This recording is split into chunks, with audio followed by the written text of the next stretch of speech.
واتقوا الله الذي تساءلون به والأرحام إن الله كان عليكم رقيبا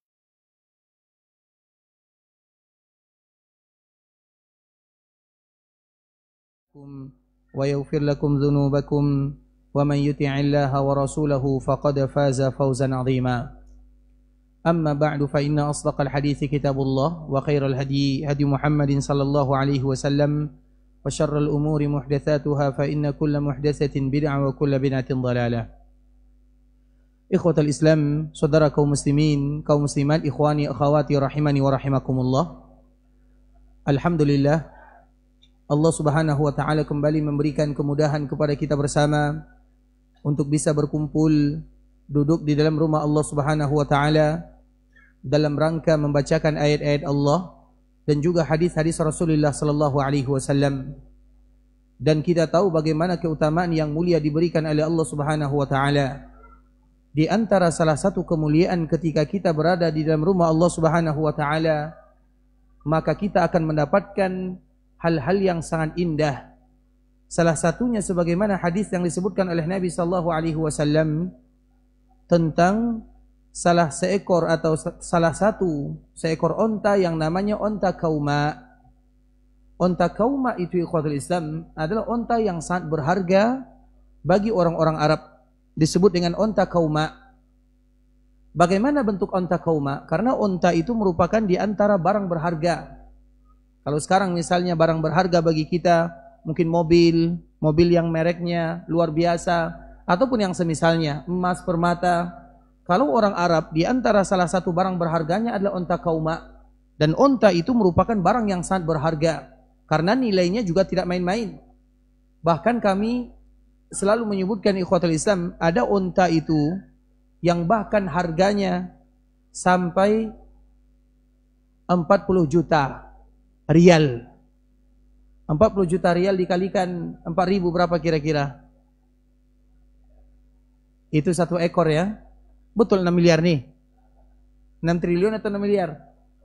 Taib, itu satu ekor onta. Bagaimana dengan onta-onta yang lainnya? Nah, salah satu onta yang termahal itu namanya adalah onta kauma. Sehingga Nabi SAW menyebutkan kepada para sahabatnya, maukah kalian kalau seandainya kalian pulang, kalian membawa satu ekor onta kauma? Siapa yang tidak mau? Semua para sahabat mau. Kami mau ya Rasulullah, kami mau. Kemudian apa kata Nabi SAW? Satu ayat yang kalian baca di dalam rumah Allah Subhanahu wa taala itu sama harganya dengan seekor onta kauma.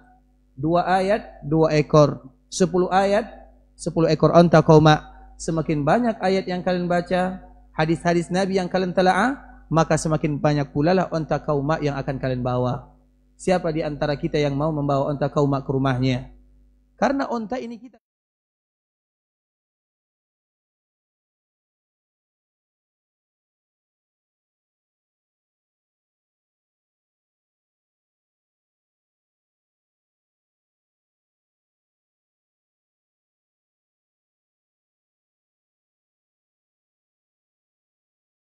tambah keimanan kepada Allah dan kecintaan kita kepada Rasulullah sallallahu alaihi wasallam. Dan pembahasan kita pada malam hari ini adalah bagaimana kita mencintai Nabi sallallahu alaihi wasallam. Karena tidak ada seorang muslim kecuali wajib hukumnya mencintai baginda Rasulullah sallallahu alaihi wasallam.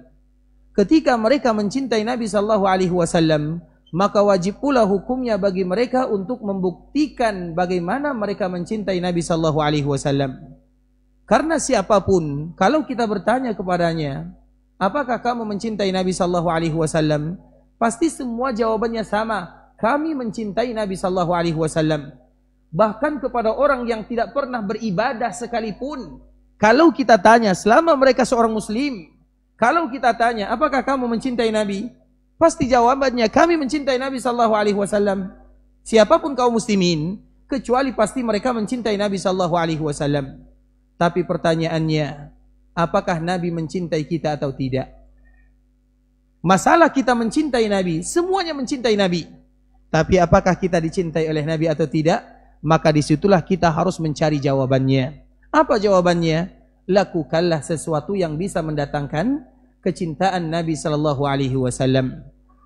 Kita tahu ikhwatul Islam, orang yang paling mencintai Nabi sallallahu alaihi wasallam adalah para sahabatnya.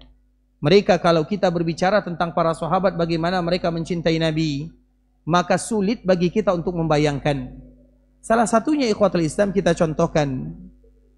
Salah seorang sahabat Nabi yang bernama Abdullah, atau yang lebih kita kenal dengan Abu Bakar As-Siddiq radhiyallahu ta'ala anhu. Abu Bakar As-Siddiq adalah orang yang paling dicintai oleh Nabi sallallahu alaihi wasallam, dan Abu Bakar adalah orang yang paling mencintai Nabi sallallahu alaihi wasallam. Sehingga bertemu antara dua, dia dicintai dan dia mencintai. Karena di dalam masalah cinta kepada Nabi harus bertemu antara dua hal ini, mencintai dan dicintai. Apa gunanya kita mencintai Nabi kalau kita tidak dicintai Nabi?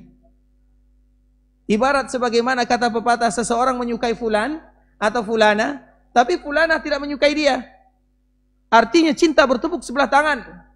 Dan itulah yang disebutkan oleh para ulama, laisa sya'nu an tuhibba walakinna sya'na an tuhabba.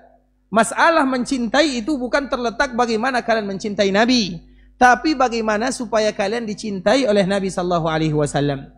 Abu Bakar As-Siddiq, dia dicintai oleh Nabi dan dia mencintai Nabi sallallahu alaihi wasallam, kedua-duanya masuk. Dan dia membuktikan bagaimana cintanya kepada Nabi sallallahu alaihi wasallam. Salah satu contoh yang biasa ikhwatul Islam, Nabi dan Abu Bakar, dia adalah teman yang seumuran, berbeda tipis. Mana yang paling tua atau Nabi antara Abu Bakar dan Nabi? Nabi atau Abu Bakar? Abu Bakar atau Nabi? Yang kanan Abu Nabi, yang kiri Abu Bakar As-Siddiq. Berbeda ulama Masjid Raya Bangkinang. Taib. Mana yang paling tua? Nabi atau Abu Bakar As-Siddiq? Nabi meninggal di umur 63 tahun, Abu Bakar meninggal di umur 63 tahun. Mana yang lebih tua? Sama. Nabi meninggal di umur 63 tahun, Abu Bakar meninggal di umur 63 tahun. Mana yang paling tua? Abu Bakar. Taib. Kenapa Abu Bakar yang paling tua? Masya Allah, berarti yang lebih tua adalah? Masya Allah, jawabannya silakan Bang. Masya Allah, silakan bisa dilaporkan Pak. Masya Allah. Sehat selalu Bang ya. Tapi jawabannya salah 100%.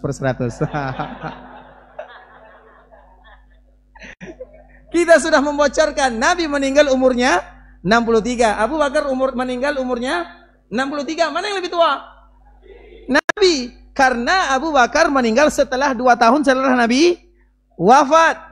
Artinya Nabi lebih tua dari Abu Bakar 2 tahun. Jelas ya? Bukan pula sama umurnya, tapi lebih tua Nabi. Karena mereka tidak sama meninggalnya. Meninggal umurnya sama, 63. Tapi waktunya berbeza. Dari situlah Nabi lebih tua dari Abu Bakar As-Siddiq radhiyallahu taala anhu. Tapi orang menganggap Abu Bakar itu lebih tua dari segi penampilannya. Terlepas daripada itu semua, Nabi dan Abu Bakar ini, mereka selain mertua dan menantu, mereka juga adalah teman yang paling akrab. Selain mereka mertua dan menantu, karena Abu Bakar menikahkan putrinya Aisyah radhiyallahu taala anha dengan Nabi sallallahu alaihi wasallam. Kemudian, walau mereka mertua dan menantu, mereka juga adalah teman yang paling dekat. Saking dekatnya ikhwatul Islam, saking dekatnya Nabi itu terbiasa tidur atau sering tidur di atas pahanya Abu Bakar As-Siddiq radhiyallahu taala anhu. Saking dekatnya. Kemudian dikala Nabi tertidur, Abu Bakar terbangun atau Abu Bakar bangun membiarkan Nabi sallallahu alaihi wasallam tidur. Kemudian dikala Nabi tidur, maka Abu Bakar kedatangan tamu. Tamunya ada yang menyebutkan ular berbisa atau kalajengking. Nah, dikala kalajengking ini datang menghampiri, kalau dibunuh oleh Abu Bakar As-Siddiq, maka dia akan melakukan gerakan. Kalau dia melakukan gerakan, maka nanti bisa membuat Nabi terbangun. Dan dia tidak mau. Kalau dia tidak membunuhnya dan tidak mengusirnya, maka dia yang akan digigit. Siapa yang pernah digigit oleh ular? Sakit atau tidak? Kalajengking saja, sakit atau tidak? Sakit sekali ikhwatul Islam. Kalau ingin tahu, silakan coba. Sakit sekali. Kami waktu kecil suka digigit oleh kalajengking, sakit sekali, sakit. Bahkan bisa berdarah, bahkan bisa, yang penting sakit. Kemudian Abu Bakar berada di antara dua pilihan. Membunuh kalajengking, resikonya Nabi terbangun. Kalau dia diam, resikonya dia yang digigit. Kemudian apa yang terjadi ikhwatul Islam? Maka karena cintanya kepada baginda Rasulullah SAW, beliau tidak membunuh kalajengking supaya tidak melakukan gerakan. Maka Nabi tetap tidur. Kemudian kalajengking atau ular ini menghampiri dirinya. Kemudian menggigit Abu Bakar As-Siddiq sehingga berdarah. Ada yang menyebutkan kakinya, bagian kakinya. Ada yang menyebutkan bagian tangannya. Intinya dia berdarah dan banyak darahnya. Kemudian pada akhirnya terbangunlah baginda Rasulullah SAW. Abu Bakar As-Siddiq menahan bagaimana rasa sakit yang begitu luar biasa. Kemudian dikala Nabi terbangun, Nabi melihat ada darah. Beliau pun bertanya, wahai Abu Bakar, dari mana darah ini datang? Maka di saat itulah Abu Bakar menceritakan, ya Rasulullah, tadi ada ular, tadi ada kalajengking yang datang menggigit. Kalau aku membunuhnya, aku takut kalau kamu terbangun. Pada akhirnya kalajengking inilah yang menggigitku. Itulah darah yang kamu lihat, ya Rasulullah. Kemudian di saat itulah ikhwatul Islam, Rasulullah SAW tentunya meludah atau menghembusnya, kemudian mengucapkan doa yang pada akhirnya Allah Subhanahu wa taala berikan kesembuhan kepada sahabat Abu Bakar As-Siddiq radhiyallahu taala anhu. Terlepas daripada itu semua ikhwatul Islam, yang kita ingin sampaikan, kalau mencintai sesuatu itu harus ada pengorbanannya. Dan orang yang paling kita cintai adalah baginda Rasulullah SAW. Maka dalam mencintai Nabi tidak semudah yang kita bayangkan. Saya mencintai Nabi cukup demikian, tidak. Cinta kita kepada Nabi SAW harus dibuktikan. Sebagaimana orang-orang terdahulu mereka membuktikan cintanya kepada Nabi. Kita juga demikian keadaannya. Buktikan kalau kita mencintai Nabi SAW. Apa buktinya? Di antara salah satu buktinya, yaitu kita mengetahui tentang sunnah-sunnah Nabi SAW. Kemudian bukan hanya sekedar mengetahui, tapi berusaha mengamalkan sesuai dengan apa yang diperintahkan oleh baginda Rasulullah SAW. Kita sebutkan sedikit contoh ikhwatul Islam, contoh yang populer bagi kita bersama, dan kita akan ulang lagi. Bagaimana mereka mencintai Nabi SAW? Salah satunya adalah hadis yang dibawakan oleh Abdullah bin Umar radhiyallahu taala anhu. Abdullah bin Umar adalah sahabat kecil Nabi SAW, dan beliau termasuk orang yang paling banyak meriwayatkan hadis dari Nabi, dan beliau adalah orang yang paling cinta kepada Nabi SAW. Dan beliau membuktikan bagaimana cintanya kepada Rasulullah SAW. Setiap gerak-gerik Nabi SAW dicontoh oleh Abdullah bin Umar. Abdullah bin Umar sangat mencintai Nabi. Semuanya ditiru oleh Abdullah bin Umar. Bahkan di mana Nabi buang hajat, dia akan berusaha di situ, dia akan buang hajat. Coba bayangkan. Hanya saja, tentunya para ulama berselisih tentang apa yang dilakukan oleh Abdullah bin Umar tersebut dalam beberapa perkara. Tapi secara umum, Abdullah bin Umar adalah seorang figur yang memberikan contoh dan keteladanan bagaimana mencintai Nabi SAW. Kita bacakan hadis yang ikhwatul Islam, yaitu hadis yang dikeluarkan oleh Imam At-Tirmidzi dan juga hadis yang dikeluarkan oleh Imam Al-Hakim. Anna rajulan atasa ila jambi ibn Umar. Ada salah seorang laki-laki yang bersin di samping Abdullah bin Umar. Dia bersin. Faqal, ketika dia bersin, maka dia pun mengucapkan alhamdulillah wassalamu ala rasulillah. Perhatikan baik-baik hadisnya. Orang ini bersin. Kemudian dikala dia bersin, dia mengucapkan alhamdulillah wassalamu ala rasulillah sallallahu alaihi wasallam. Apakah ada yang salah dalam kalimatnya?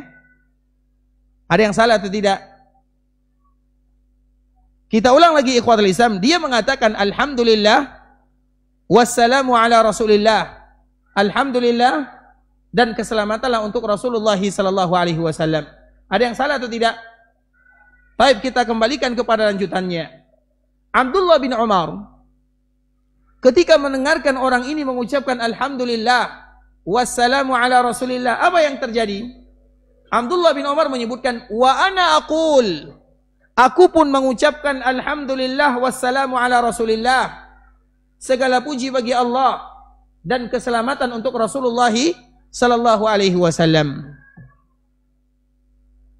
Kemudian maka Abdullah bin Umar menyebutkan wa laisa hakadha 'allamana Rasulullah sallallahu alaihi wasallam, 'allamana an naqul alhamdulillahi ala kulli hal. Setelah Abdullah bin Umar mengatakan wa ana aku juga mengatakan alhamdulillah wassalamu ala rasulillah. Tapi kalimat ini adalah kalimat yang boleh diucapkan kapan saja, kecuali di momen-momen yang kita tidak boleh mengucapkannya, atau di dalam zikir-zikir yang muqayyad. Muqayyad itu artinya zikir yang terikat dengan benda, dengan tempat, dengan keadaan. Itu disebut dengan zikir muqayyad. Karena zikir itu bisa jadi muqayyad, bisa jadi zikir mutlak. Zikir mutlak itu zikir bebas. Bebas kita mengucapkan kapanpun, dimanapun, dalam keadaan apapun. Itu disebut dengan mutlak, bebas. Sedangkan yang muqayyad tidak boleh kita mengucapkan kecuali yang terikat dengan zikir, dengan tempat, dengan keadaan yang telah disebutkan oleh Nabi sallallahu alaihi wasallam. Nah, orang ini dia bersin, dia mengucapkan alhamdulillah wassalamu ala rasulillah. Setelah dia bersin, maka Abdullah bin Umar menegurnya. Namun sebelum ditegur, Abdullah bin Umar menyebutkan, saya juga mengucapkan alhamdulillah wassalamu ala rasulillah. Artinya kalimat ini tidak salah, tidak ada yang salah. Tapi yang kurang tepat itu adalah waktu dan tempatnya. Yang kurang tepat itu adalah waktu dan tempatnya. Kenapa? Karena dikala kita bersin, yang diajarkan oleh Nabi sallallahu alaihi wasallam kita mengucapkannya, alhamdulillahi ala kulli hal. Itu adalah doa yang diajarkan oleh Nabi dikala kita mengucapkan ketika bersin. Sedangkan assalamu ala rasulillah itu bukan doa yang kita baca setelah kita bersin. Bisa dipahami? Kita contohkan misalnya, boleh tidak kita mengucapkan istighfar 100 kali setelah salat? Boleh atau tidak? Boleh atau tidak? Boleh. Boleh atau tidak? Tidak boleh. Boleh atau tidak? Boleh. Beristighfar, berzikir. Boleh tidak kita mengucapkan astagfirullah 100 kali setelah salat? Silakan, tidak menjadi masalah. Tapi 10 menit setelah zikir. Setelah kita berzikir, boleh atau tidak? Pertanyaannya, boleh tidak kita mengucapkan astagfirullah 100 kali setelah salat? Setelah salat langsung 3 kali. Tapi setelah salat yang lain, silakan, tidak menjadi masalah. Misalnya kita mengucapkan astagfirullah 100 kali setelah salat sunat, boleh atau tidak? Jadi pertanyaannya kadang-kadang pertanyaan menipu. Makanya hati-hati dengan jawabannya. Baik, kita ulang lagi ikhwatul Islam.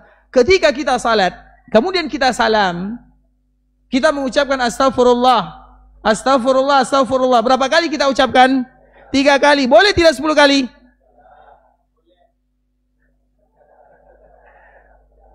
Berarti sudah mulai termakan syubhat nih. Baik. Boleh kalau seandainya tidak langsung setelah salat, setelah salam. Tapi setelah kita salam ke kanan, salam ke kiri, istighfarnya hanya 3 kali. Kenapa hanya 3 kali? Karena itu zikir muqayyad namanya. Zikir yang terikat dengan jumlah. Zikir yang terikat dengan waktu. Bukan berarti kita melarang mengucapkan astagfirullah lebih dari 100 kali. Tidak. Tapi waktunya, tempatnya, keadaannya harus dilihat. Contoh yang lain misalnya, ada orang yang punya cucu, dia punya menantu 7 orang. Kemudian tiba-tiba semua menantunya melahirkan. Yang perempuan tentunya. Kemudian dikala melahirkan, maka dia bersyukur kepada Allah. Dan di antara syukurnya, dan kebetulan semua cucunya perempuan, maka dia ingin berakikah. Dan dia mengatakan akikah untuk perempuan 7 orang berarti 7 ekor kambing. Kemudian dia pun mulai mengkiaskan. Biasanya 7 ekor kambing itu sama dengan seekor kerbau. Sama dengan dikala kita berkorban. 7 ekor kerbau sama nilainya dengan 7 ekor kambing. Maka pada saat itulah dia tidak jadi menyembelih kambing. Dia menyembelih kerbau dengan alasan manfaatnya lebih luas. Kemudian hukumnya sama, maka pada akhirnya dia menyembelih 1 ekor kerbau untuk mengakikahkan semua cucunya. Boleh atau tidak? Kenapa tidak boleh? Karena muqayyad, karena terikat. Kalau ingin berkorban 1 ekor kerbau, silahkan tambah dengan kambing 7 ekor tadi. Lebih banyak lagi dan lebih memberikan manfaat kepada kaum muslimin. Itulah yang disebut dengan muqayyad ikhwatul Islam. Maka kita kembalikan kepada permasalahan yang terjadi kepada Abdullah bin Umar. Abdullah bin Umar, dikala ada orang bersin, maka orang ini mengucapkan alhamdulillah wassalamu ala rasulillah. Kalimat ini bukan kalimat yang salah, tapi kalimat yang tidak pas lokasi dan posisinya. Karena dikala kita bersin, yang diucapkan alhamdulillah atau alhamdulillahi ala kulli hal. Sedangkan mengucapkan salam kepada Nabi sallallahu alaihi wasallam boleh kita baca kapan saja, di mana saja. Maka di saat itulah Abdullah bin Umar mengatakan, "Walaisa hakadha 'allamana Rasulullah sallallahu alaihi wasallam." Wahai fulan, bukan seperti itu yang dicontohkan oleh Nabi sallallahu alaihi wasallam kepada kita. Begitulah tentang masalah sunnah Nabi sallallahu alaihi wasallam. Artinya ikhwatul Islam, mengamalkan sunnah Nabi sallallahu alaihi wasallam itu butuh ketelitian.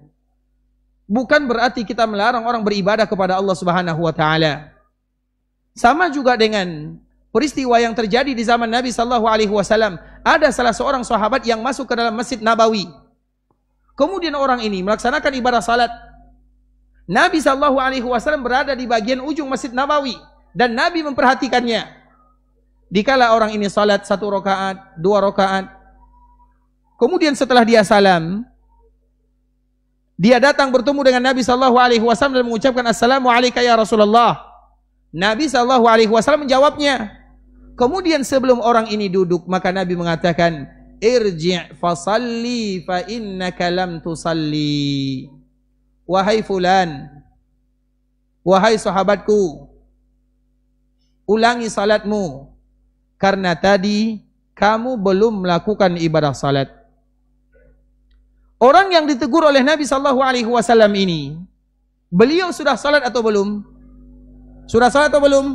Apa buktinya dia sudah salat? Apa buktinya dia sudah salat? Pertanyaannya, apa buktinya kalau dia sudah salat? Nabi suruh. Kalau Nabi suruh mengulang berarti dia sudah salat atau belum?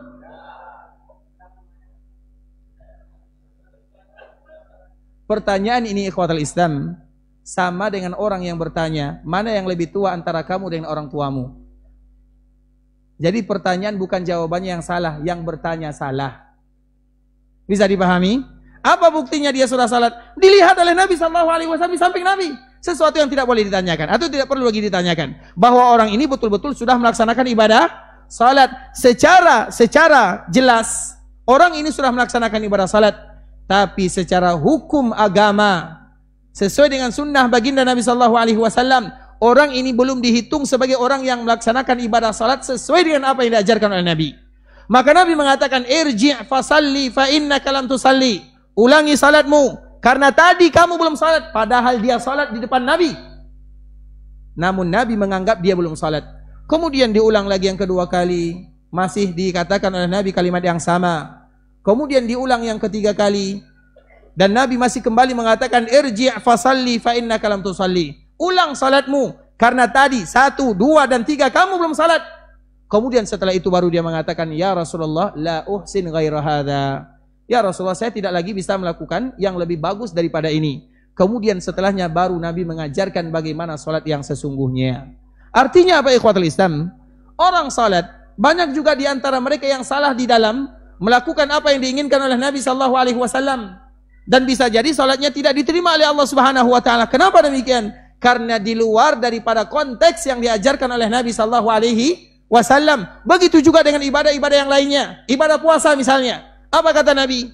Betapa banyak orang yang berpuasa, tidak ada pahalanya kecuali lapar, haus, dahaga. Artinya dia tidak punya pahala, padahal dia puasa. Kenapa demikian? Karena puasanya tidak sesuai dengan apa yang telah disebutkan oleh baginda Rasulullah sallallahu alaihi wasallam. Itulah yang disebut dengan sunnah Nabi sallallahu alaihi wasallam, terkhusus dalam masalah ibadah. Dan yang paling berat ikhwatul Islam masalah sunnah ini, sunnah Nabi sallallahu alaihi wasallam, adalah masalah sunnah fi'liyah dengan sunnah qauliyah, yaitu sunnah yang berkaitan dengan perkataan Nabi sallallahu alaihi wasallam dan sunnah yang berkaitan dengan perbuatan Nabi sallallahu alaihi wasallam. Yang paling berat dilakukan oleh kaum muslimin adalah sunnah yang berkaitan dengan qauliyah, yaitu perkataan, zikir, ibadah-ibadah, lisan, itu sulit sekali ikhwatul Islam. Kadang-kadang orang salah di dalam menanggapinya. Seperti misalnya tadi kita contohkan, dikala berzikir setelah salat 10 kali, kemudian kita mengatakan tidak boleh demikian, maka langsung dikatakan, orang berzikir, kenapa engkau melarangnya? Yang dilarang itu bukan zikirnya, tapi tata cara zikirnya, jumlahnya, tempatnya, waktunya, itu yang dilarang di dalam agama Islam. Bukan zikir yang dilarang, tidak.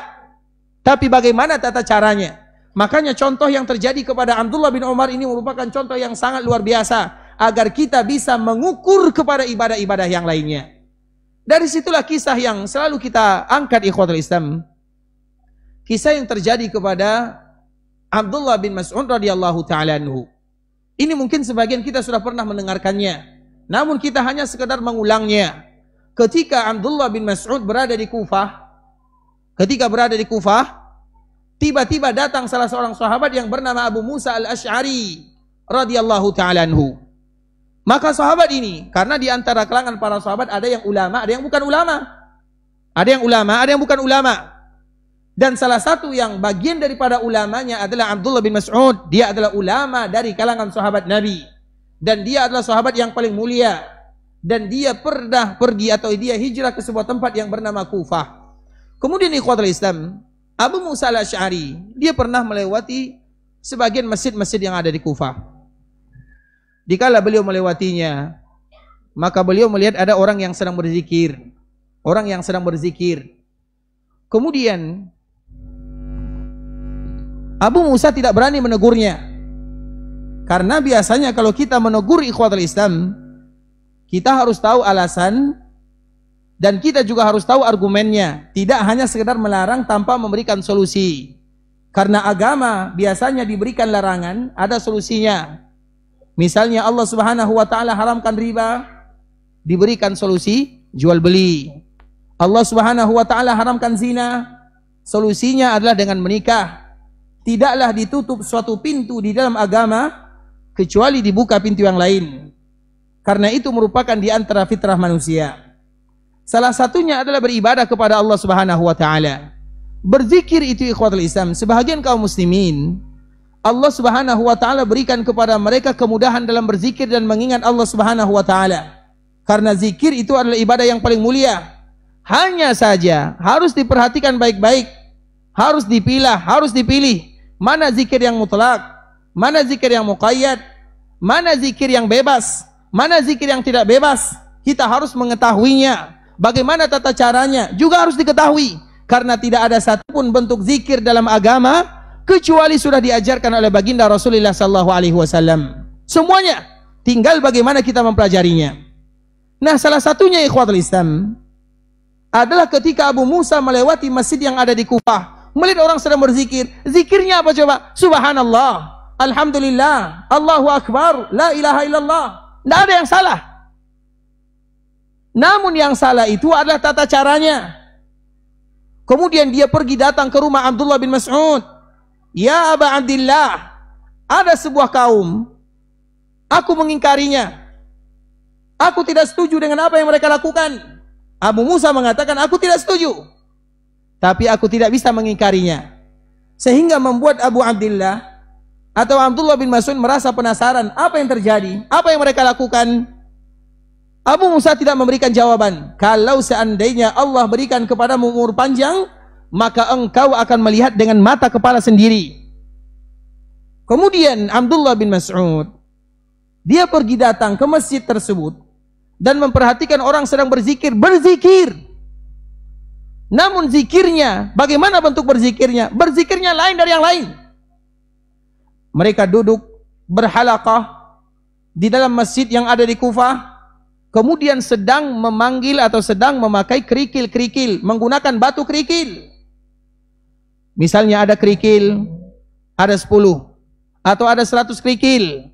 Kemudian diletakkan kepada kawan yang pertama. Sabbihu mi'ah. Kamu yang pertama kali memulai, silahkan kamu bertasbih 100 kali. Maka dia pun berzikir bertasbih 100 kali dengan kerikil ini. Kemudian setelah dia menggunakan kerikil mengucapkan subhanallah, kerikil ini diambil, diberikan kepada kawan yang ada di sampingnya. Hamidu mi'ah. Silahkan kamu bertahmid 100 kali. Begitu seterusnya. Kabbiru mi'ah. Bertakbirlah 100 kali. Halilu mi'ah. Bertahlillah 100 kali. Begitu seterusnya. Mereka sedang berzikir kepada Allah, bukan berbuat maksiat. Mereka berzikir kepada Allah Azza wa Jalla. Kemudian Abdullah bin Mas'ud, dikala melihat orang ini ikhwatul Islam, maka Abdullah langsung memberikan teguran.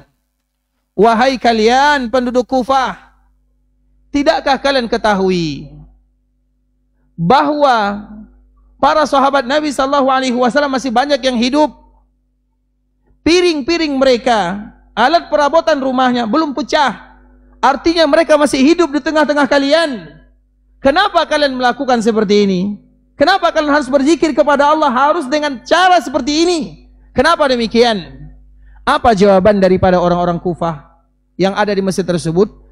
La nuridu illa khaira.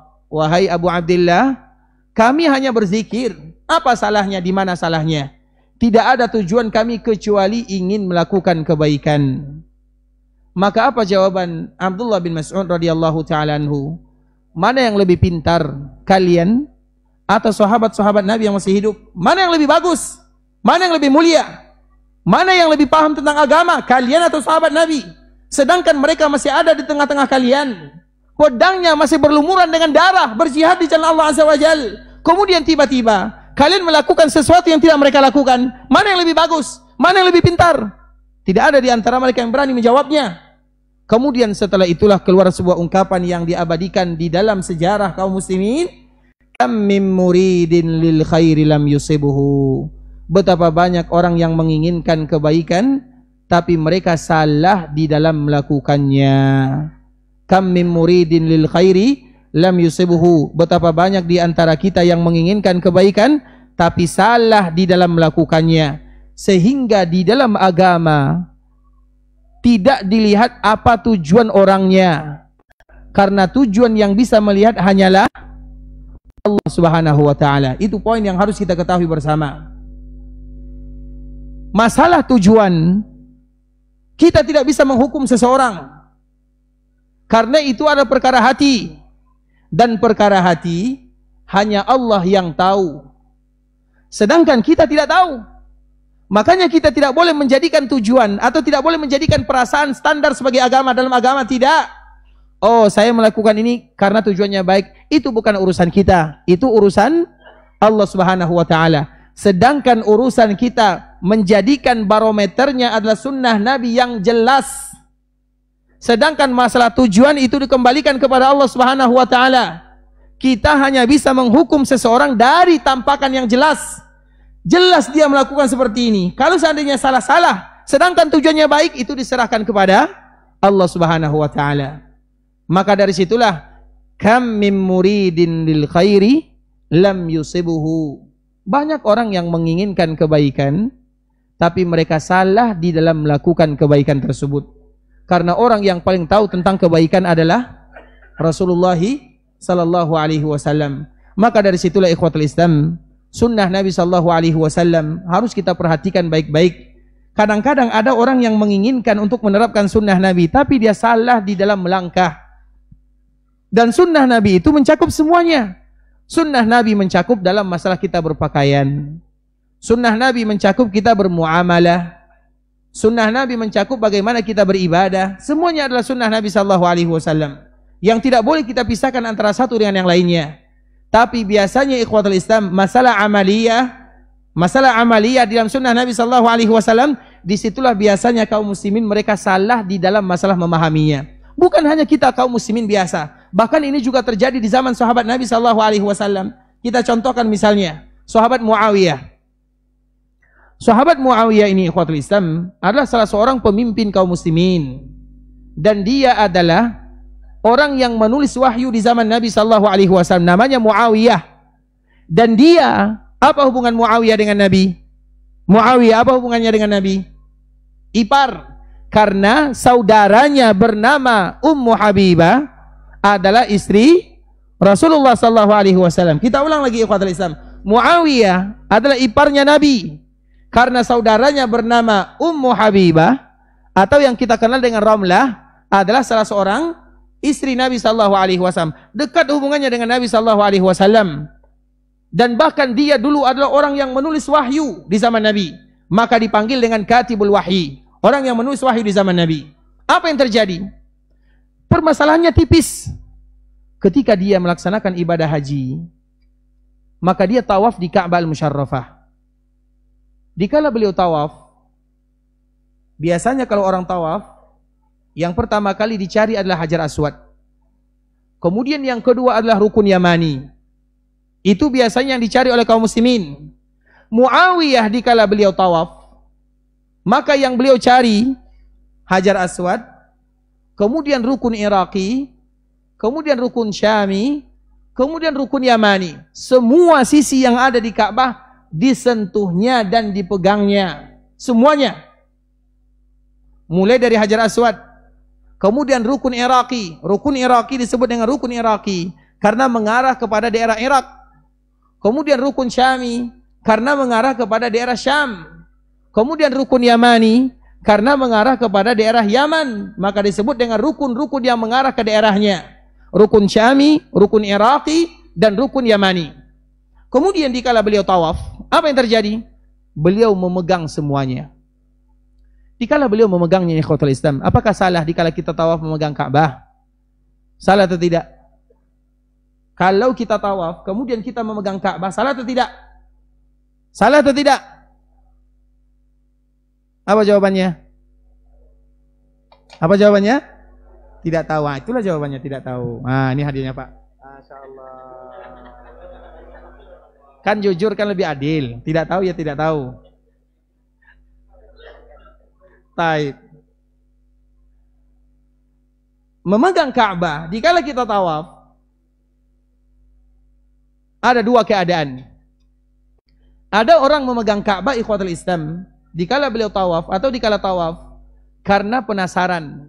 Bagaimana sih bentuk Ka'bah? Penasaran. Bagaimana keadaan Ka'bah? Penasaran. Ada orang yang memegang Ka'bah dikala beliau tawaf atau dikala mereka tawaf karena nanti ingin berdagang.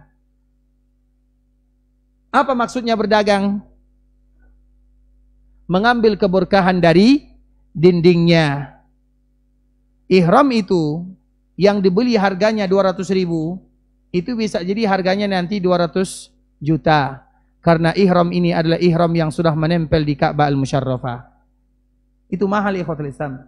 Ada yang pernah beli? Jangankan ihram air minum saja, yang harganya 5.000 bisa jadi 5 juta. Kenapa demikian? Kenapa? Tawaf. Air yang dibawa tawaf. Harga air ini 5.000, tapi dibawa tawaf jadi 5 juta. Kenapa? Karena air ini tawaf. Pernah kita mendengar air tawaf? Inilah itu dia jawabannya. Contoh. Dan banyak seperti itu ikhwatul Islam. Maka banyak kalau seandainya kita perhatikan orang melaksanakan ibadah haji, dititipkan baju, dititipkan peci, atau dititipkan barang-barang yang lain dengan permintaan, tolong bawa barang-barang ini tawaf di Ka'bah Al-Musyarrafah. Kalau demikian tujuannya, karena sudah masuk waktu, kita azan dulu ya, nanti kita sambung. Barakallahu fikum wa jazakumullahu khairan.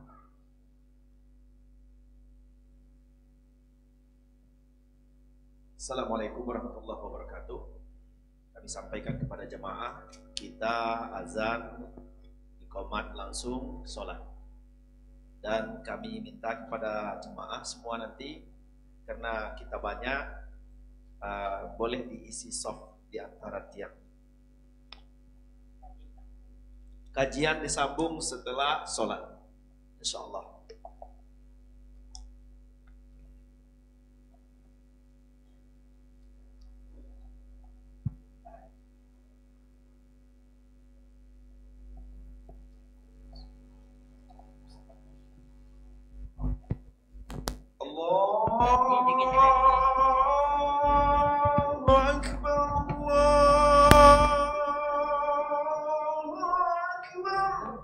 Hah? Tapi dipakai.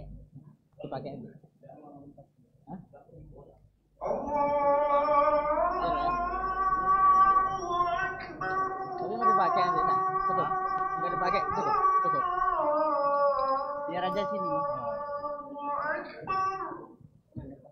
Sini aja biar aja. Sini.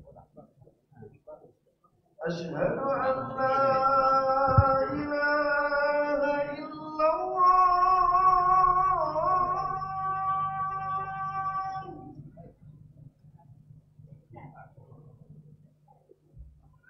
Asyhadu an la ilaha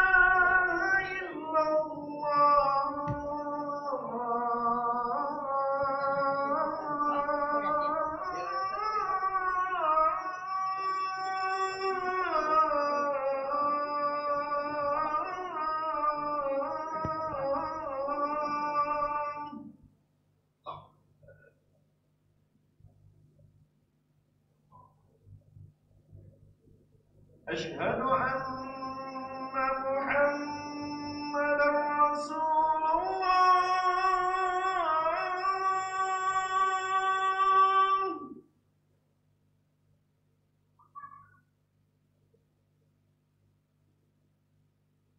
أشهد أن محمدا رسول الله.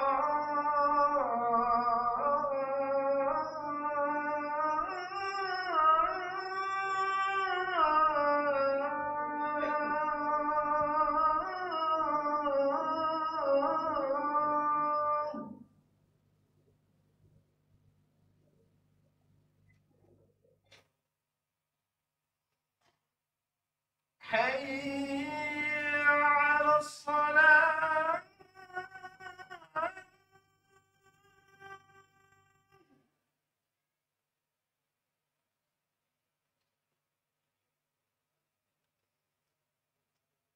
حي الصلاة.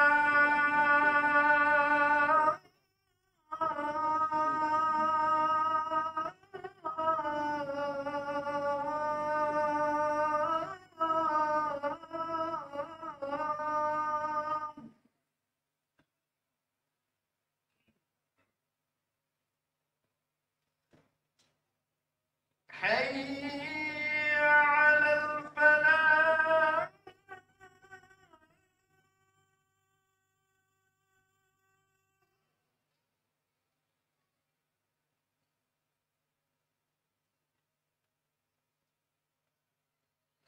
حي الفلاح.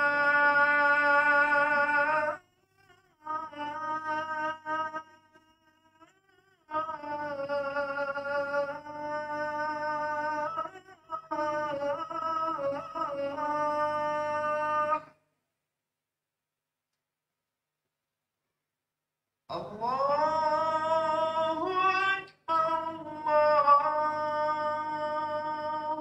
أكبر. لا إله إلا الله.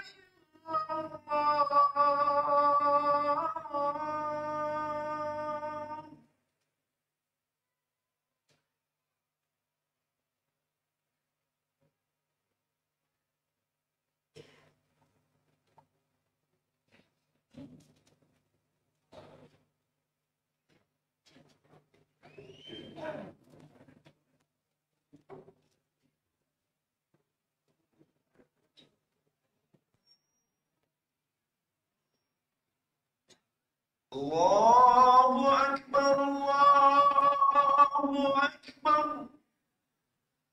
أشهد أن لا إله إلا الله. أشهد أن محمدا رسول الله. حي على الصلاة، حي على الفلاح.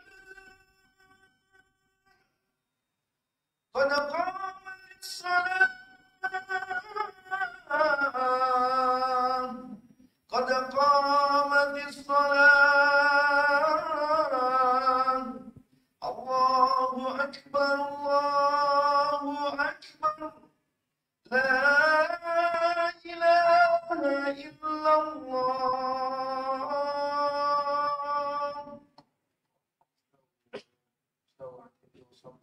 teruskan.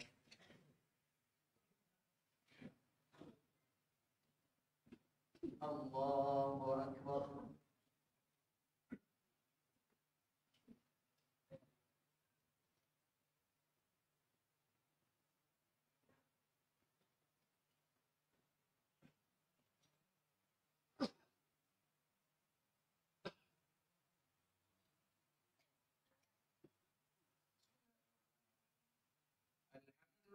Alhamdulillahi Rabbil Alamin,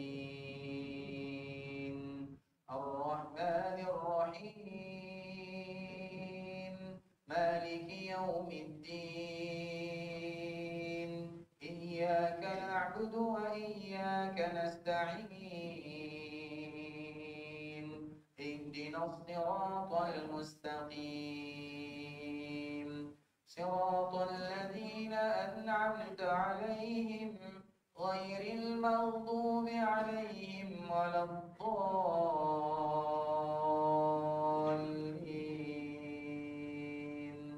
Amin.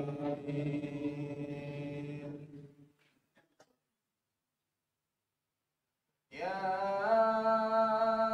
ayyuhan nabiyyu ittaqillaha wa la tuti'il kafirina wal munafiqin. Innallaha kana 'aliman hakima. Wattabi' ma yuha ilayka min rabbika. Innallaha kana bima ta'maluna khabira. وتوكل على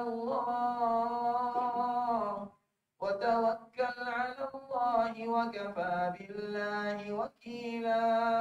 ما جعل الله لرجل من قلبين في جوفه وما جعل أزواجكم اللائي تظاهرون منهن أمهاتكم وما جعل أدعياءكم أبناءكم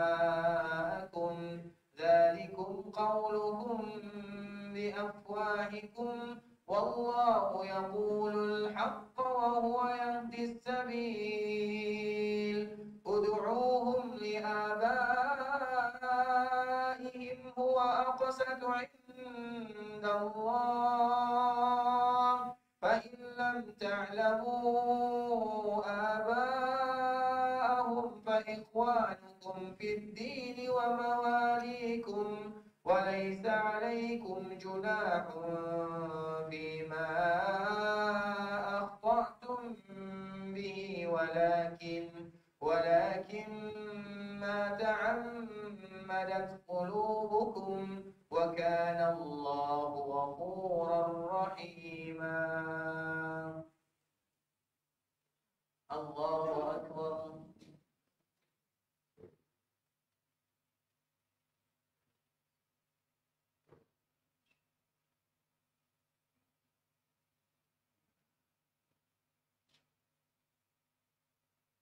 سمع الله لمن حمده.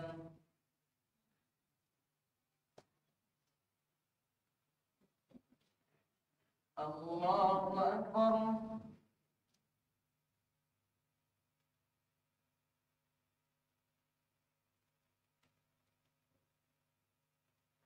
الله أكبر.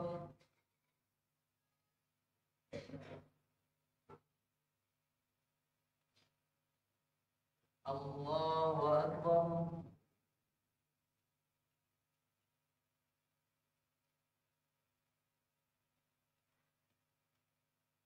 الله أكبر. الحمد لله رب العالمين الرحمن الرحيم مالك يوم الدين إياك نعبد وإياك نستعين اهدنا الصراط المستقيم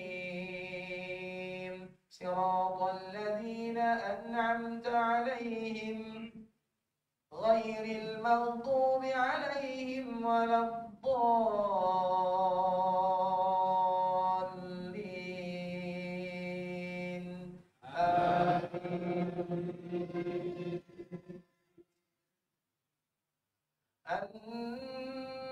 النبي أولى بالمؤمنين من أنفسهم وأزواجه أمهاتهم وأولو الأرحام بعضهم أولى ببعض في كتاب الله من المؤمنين والمهاجرين إلا أن تفعلوا إلى أوليائكم معروفا كان ذلك في الكتاب مسطورا وإذ أخذنا من النبيين ميثاقهم ومنك ومن نوح وإبراهيم وموسى وعيسى بن مريم وأخذنا منهم ميثاقا غليظا ليسأل الصادقين عن صدقهم وأعد للكافرين عذابا أليما.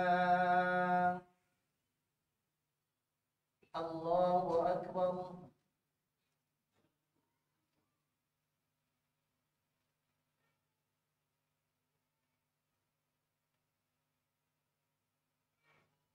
سمع الله لمن حمده.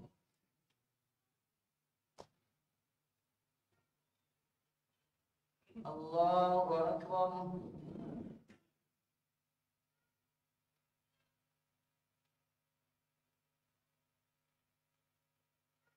الله أكبر.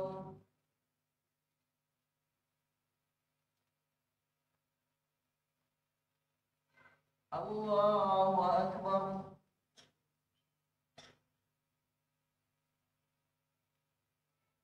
الله أكبر.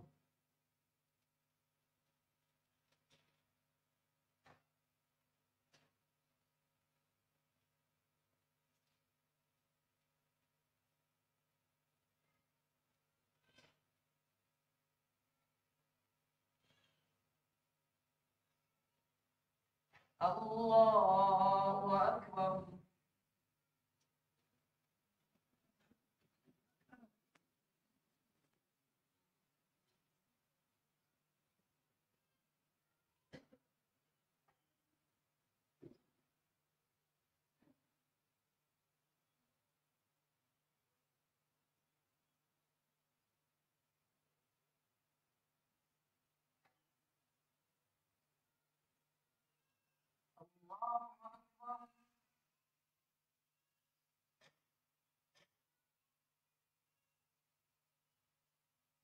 سمع الله لمن حمده.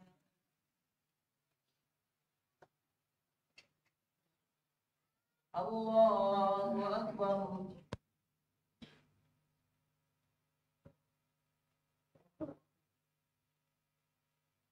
الله أكبر.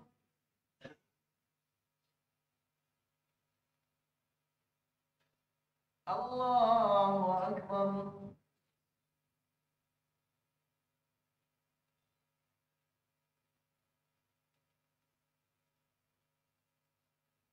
الله أكبر.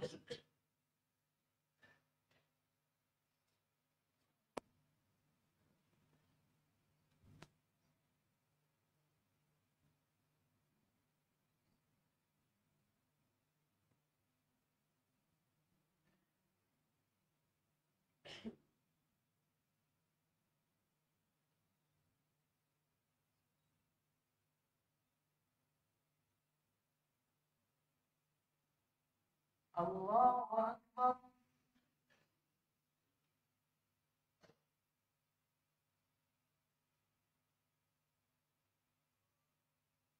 سمع الله لمن حمده.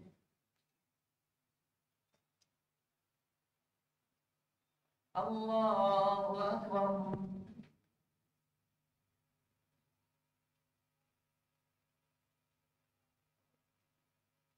الله أكبر.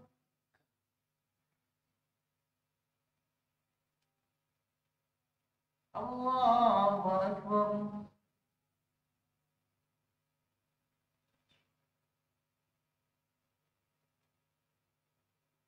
Allahu Akbar.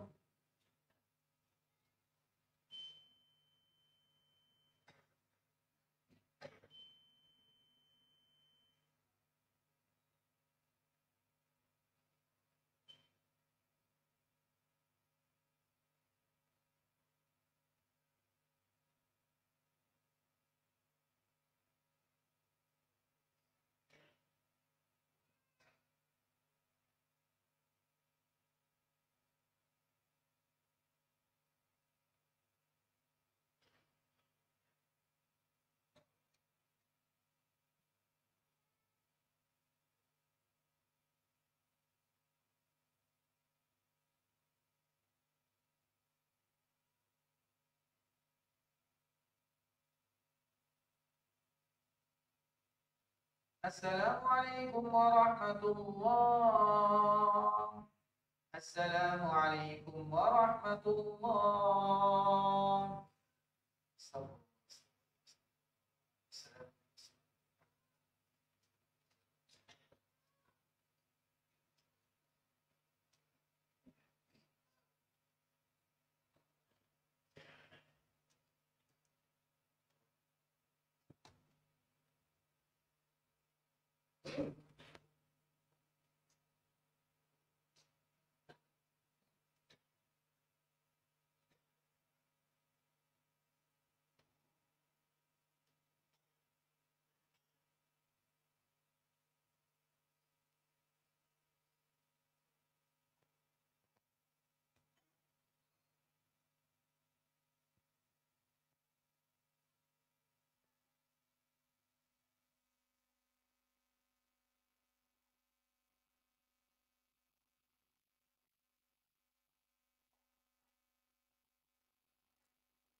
Bismillahirrahmanirrahim. Alhamdulillahirabbil alamin wassalatu wassalamu ala asyrafil anbiya'il mursalin wa ala alihi wa ashabihi wa man tabi'ahum bi ihsanin ila yaumiddin amma ba'du. Ikhwatul Islam, saudara kaum muslimin, kaum muslimat, ikhwani akhwati rahimani wa rahimakumullah. Kita akan membawakan beberapa hadis Nabi sallallahu alaihi wasallam sebelum kita menyambung pembahasan tentang Muawiyah radhiyallahu taala anhu, yaitu hadis yang dikeluarkan oleh Imam Muslim dari sahabat Jabir bin Abdullah radhiyallahu taala anhu. Jabir adalah salah seorang sahabat yang mulia. Dia juga memiliki periwayatan hadis yang sangat banyak dari baginda Rasulullah sallallahu alaihi wasallam. Padahal dia adalah seorang penduduk Madinah. Artinya dia baru berjumpa dengan Nabi ketika Nabi datang ke kota Madinah. Dan pertemuannya dengan Nabi tidak lebih daripada 10 tahun sahaja. Antara Mekah dengan Madinah, dua daerah yang berbeda dan tidak sama. Tidak sama adat istiadatnya, tidak sama makanannya, tidak sama pekerjaannya, berbeda antara Makkah dan Madinah. Begitu juga dengan Jabir bin Abdullah radhiyallahu taala anhu. Hadis ini menyebutkan ikhwatul Islam, akhadha Rasulullah sallallahu alaihi wasallam bi yadi zata yaumin ila manzilih. Suatu ketika Nabi menggenggam tanganku, memegang tangan Jabir, dan itu adalah di antara bentuk kasih sayang Nabi kepada sahabatnya. Nabi SAW memegang tangan Jabir, kemudian membawa Jabir ke rumah beliau. Fa akhraja ilaihi filaqan min khubuz. Kemudian dikala Jabir datang ke rumah Nabi SAW, tiba-tiba Nabi mengeluarkan makanan dari rumahnya, yaitu berupa roti, makanan pokok atau makanan roti yang ada pada saat tersebut. Faqala min udum, yaitu roti yang kasar, karena roti itu banyak macamnya. Ada roti yang lembut, ada roti yang kasar.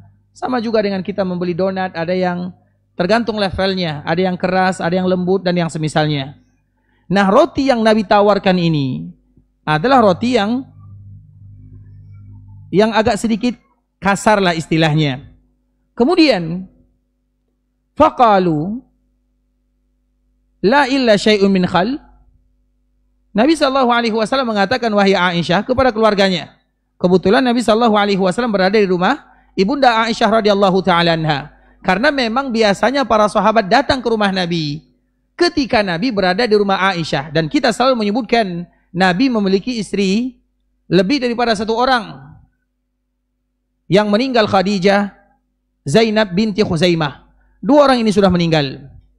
Yang masih hidup bersama Nabi, Saudah, Aisyah, Safiyah, Hafsah, Maimunah, Juwairiyah, Ummu Habibah yang bernama Hindun. Kemudian Ummu Habibah bernama Ramlah, Ummu Salamah bernama Hindun. Kemudian Zainab binti Jahsh. Dan yang terakhir adalah Maria Al-Qibtiyah. Itu semua adalah istri-istri Rasulullah sallallahu alaihi wasallam. Dan yang paling dicintai oleh Nabi sallallahu alaihi wasallam adalah semuanya. Ya kan? Semuanya dicintai oleh Nabi sallallahu alaihi wasallam. Tapi kalau boleh memilih, karena hati itu bukan pilihan, tapi mencintai dengan perbuatan itu pilihan. Sedangkan hati itu bukan pilihan. Nah, kalau seandainya yang ditanya mana yang paling dicintai oleh Nabi, kalau secara perbuatan semuanya sama. Nabi memperlakukan mereka dengan sama. Dan Nabi adalah orang yang paling adil. Namun kalau ditanya masalah hati, hati Nabi sangat condong kepada Ibunda Aisyah radhiyallahu ta'ala anha. Dan para sahabat tahu yang demikian. Sehingga mereka tidak mau datang ke rumah Nabi kecuali ketika Nabi berada di rumah Aisyah. Bisa dipahami? Bahkan mereka tidak mau memberikan hadiah kepada Nabi kecuali ketika Nabi berada di rumah Aisyah. Sehingga sebagian istri yang lain mereka protes, ya Rasulullah, bilang kepada sahabat-sahabatmu, kalau mau kasih hadiah jangan pilih-pilih. Sebagaimana kasih hadiah di rumah Aisyah, kasih hadiah juga di rumah kami. Tapi tidak mungkin Rasul mengatakan yang demikian kepada sahabatnya. Itu urusan sahabat. Mau beri hadiah, mau tidak beri hadiah, itu urusan mereka. Di mana Rasul diberikan hadiah, kemana Nabi diberikan hadiah, itu urusan sahabat Nabi. Artinya mereka tahu bagaimana Nabi SAW sangat sayang kepada Ibunda Aisyah radhiyallahu ta'ala anha, dan sahabat tahu bagaimana Nabi sayang kepada Ibunda Aisyah radhiyallahu ta'ala anha. Nah, biasanya kalau Nabi bertamu, itu biasanya rumah Aisyah. Baik itu sahabat yang datang, karena mereka tahu datang ke rumah Aisyah, bertamu ke rumah Aisyah, maka tentu itu membuat Nabi bahagia. Karena memang Nabi secara hati ya, bukan secara perbuatan. Secara perbuatan semuanya sama. Tapi secara hati Nabi condong kepada ibunda kita Aisyah radhiyallahu ta'ala anha. Kemudian dikala Jabir berada di rumah Aisyah, ditawarkan roti. Roti kalau dimakan ikhwatul Islam, roti tawar, tentu rasanya tidak enak. Maka Nabi SAW bertanya, illa syai'un min khal. Apakah ada makanan untuk memakan roti ini wahai Aisyah? Artinya, makan roti tanpa ada temannya, garam, paling tidak garam lah. Supaya nanti rasanya tidak tawar.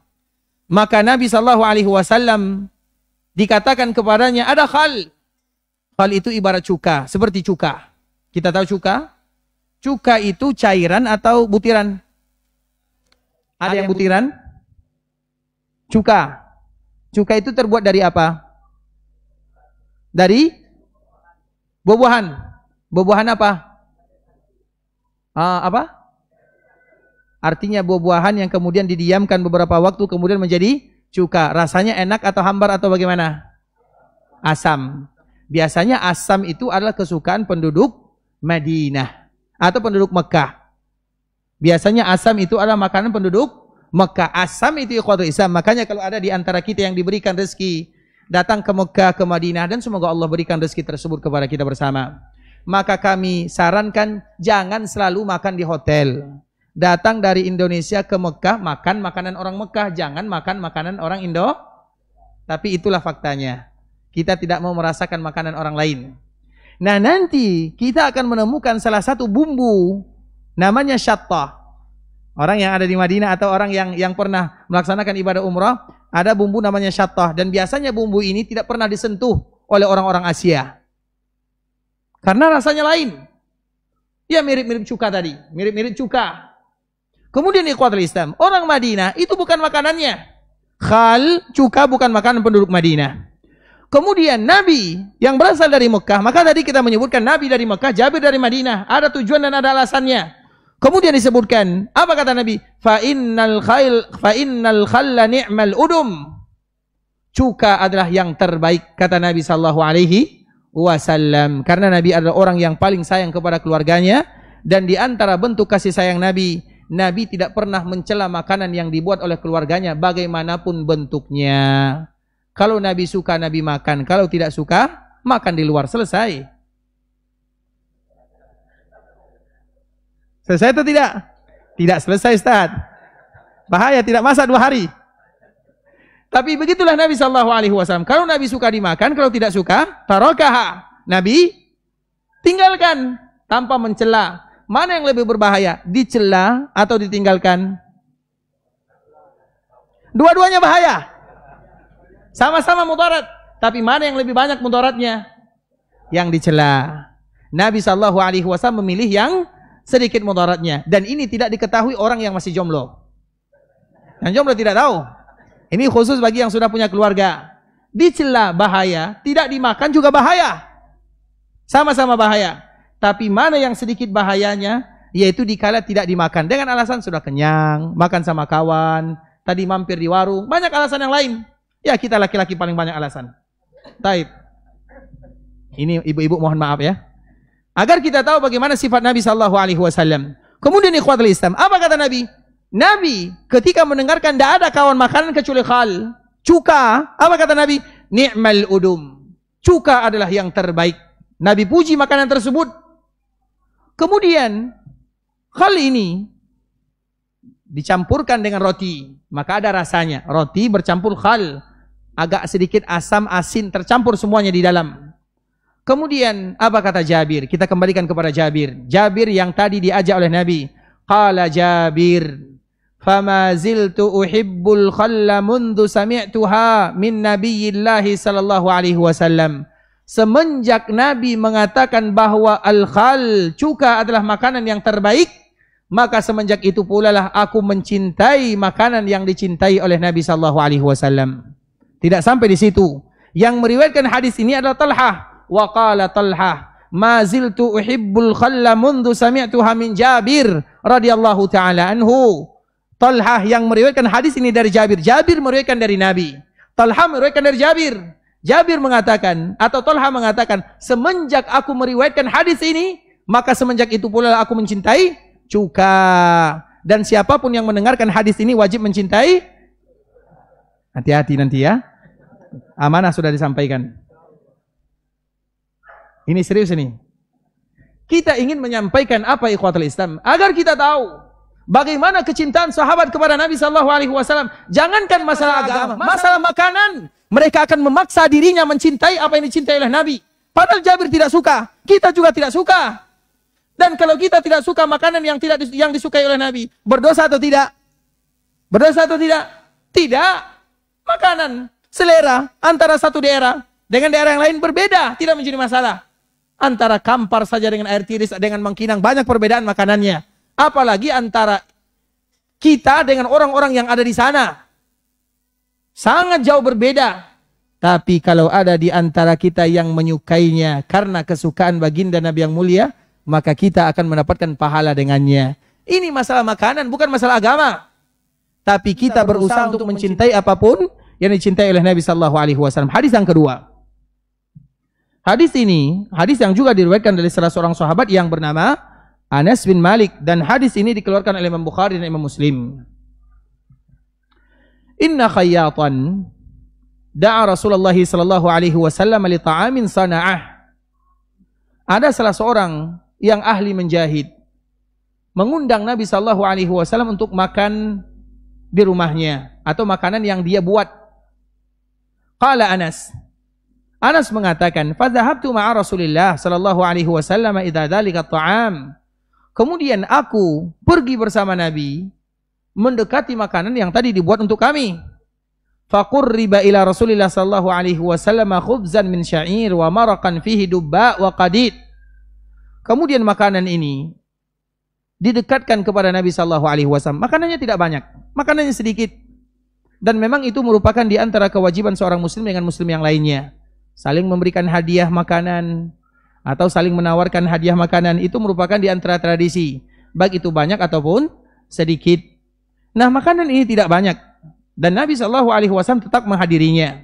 Diberikan kepada Nabi roti yang terbuat dari syair. Syair ini adalah macam gandum atau bagian daripada gandum yang lebih bagus dari yang lainnya atau yang agak sedikit bagus. Wa maraqa, dan kuah. Di dalam kuah ini ada dubba. Dubba itu labu. Kalau bahasa kitanya gulai, kari. Biasanya kalau labu kita buat apa di sini? Buat apa? Buat kolak ya. Setelah mendengarkan hadis ini buat gulai. Bisa atau tidak? Tanggung jawab nanti di akhirat. Kemudian wa marakan fihi dubba. Dan sudah jelas ya, nanti coba bikin gulai ya. Kalau kita bikin gulai karena ingin mencontoh Nabi, ingat pahala yang ada di sana. Walaupun masalah makanan ikhwatul Islam. Kemudian ketika ditawarkan kepada Nabi roti, gulai yang ada di dalamnya labu, apa yang terjadi? Qala Anas, faraitu Rasulullah yatatabba'ud dubba'a min hawali safhah. Kemudian aku melihat Nabi dikala diberikan kepadanya gulai yang ada labu dengan roti, maka Nabi betul-betul mencari dubba, labu tersebut betul-betul dimakan oleh Nabi, dicari. Kemudian apa kata Anas bin Malik? Falam azal uhibbud dubba'a ba'da yauma idzin. Semenjak aku memperhatikan cara Nabi makan dubba, biasanya tidak dicari-cari kecuali karena suka. Berarti Nabi suka. Semenjak itu maka aku pun menyukai dubba, menyukai labu yang ada di dalam gulai. Maka sukailah labu yang digulai, bukan dikolak. Dikolak tidak masalah ya ikhwatul Islam, tidak menjadi masalah. Tapi kita ingin melihat bagaimana kecintaan kita kepada Nabi. Apa kata Anas? Berarti Anas sebelumnya juga tidak suka. Namun dikala melihat Nabi SAW suka, falam azal. Apa arti falam azal? Semenjak itu kata Anas, uhibbud dubba, aku sangat mencintai labu. Ba'da yauma idzin, setelah aku melihat Nabi menyukainya, maka aku ingin menyukai apapun yang disukai oleh baginda Rasulullah sallallahu alaihi wasallam. Jangan salahkan orang yang menyukai pakaian Nabi sallallahu alaihi wasallam. Jangan salahkan orang menyukai pakaian yang disukai, warna pakaian yang disukai oleh Nabi. Jangan salahkan orang yang mencontoh bagaimana bentuk tubuh Nabi sallallahu alaihi wasallam. Jangan salahkan orang yang menyukai penampilan Nabi sallallahu alaihi wasallam, karena itu adalah arti pelajaran dari mereka yang ingin mencintai Nabi sallallahu alaihi wasallam. Semestinya kita harus belajar dari mereka ikhwatul Islam. Makanya masalah sunnah Nabi, kalau kita belum sanggup melakukannya, jangan dianggap remeh, apalagi jangan dihinakan orang yang melakukannya. Kalau belum sanggup, berdoa kepada Allah, ya Allah jangan wafatkan aku kecuali aku ingin mencontoh sunnah Nabi walau satu kali. Dan itu yang diterapkan oleh sahabat Nabi SAW radhiyallahu ta'ala anhum. Kita lihat para sahabat Nabi ikhwatul Islam, mereka berpacu berlomba menerapkan sunnah Nabi SAW. Seperti misalnya makan dengan tangan kanan, makan dengan menggunakan tangan, menjilat jari sebelum selesai makan, itu semua sunnah Nabi SAW. Jangan pernah kita menganggap remeh, dasar jijik orang kampung. Ingat ikhwatul Islam, Nabi kita, Nabi Anda, Nabi kita semua memerintahkan kita melakukan yang demikian. Kalau belum sanggup, berdoa, jangan hina. Kalau kita tidak sanggup, jangan dihinakan. Ada orang yang menerapkan sunnah Nabi, berusaha menerapkan apa yang diperintahkan oleh Nabi, itu yang terbaik. Kalau kita ingin atau kita belum sanggup melakukannya, maka berdoa kepada Allah, ya Allah, mudah-mudahan suatu saat nanti Engkau berikan kekuatan kepadaku untuk bisa melakukannya. Apapun itu ikhwatul Islam. Makanya kita kembalikan kepada sahabat Muawiyah. Ini adalah bentuk bagaimana cinta Nabi. Mereka menerapkan dan mencontohkan kepada kita bagaimana cinta Nabi SAW. Maka kita kembalikan kepada Muawiyah dan sahabat Abbas, Abdullah bin Abbas. Dua sahabat yang satu level. Hanya saja Abdullah bin Abbas berkecimpung dalam dunia agama, sedangkan Muawiyah berkecimpung dalam kepemimpinan. Dan beliau termasuk orang yang paling lama memimpin, 40 tahun lamanya. Memimpin Syam, 20 tahun menjadi amir, menjadi gubernur, 20 tahun menjadi raja kaum muslimin. Dan beliau adalah raja pertama kaum muslimin, Muawiyah bin Abi Sufyan. Dan beliau adalah sahabat yang paling mulia, ipar Nabi SAW, sekaligus orang yang dimuliakan tangannya oleh Allah dengan menulis wahyu yang ada di zaman Rasulullah SAW. Maka digelar dengan Katibul Wahyi, Muawiyah radhiyallahu ta'ala anhu. Mengapa kita mengatakan demikian? Karena banyak orang-orang yang melecehkan Muawiyah radhiyallahu taala anhu. Mereka tidak tahu siapa Muawiyah. Muawiyah itu adalah anaknya Abu Sufyan. Dia adalah iparnya Nabi SAW. Artinya kalau kita melecehkan dirinya, berarti kita melecehkan iparnya Rasulullah SAW. Kalau ipar saja kita jaga, apalagi iparnya Rasulullah SAW. Kemudian ikhwatul Islam, dikala Muawiyah ini tawaf, bisa jadi karena ketidaktahuannya. Karena sebagaimana tadi yang telah kita sebutkan, tidak semua para sahabat itu adalah ulama, tapi mereka mulia semuanya. Baik yang kalangan ulamanya atau yang tidak ulamanya, semua mereka mulia tanpa terkecuali. Dan semua mereka mulia. Ada sahabat yang mulia karena ulamanya.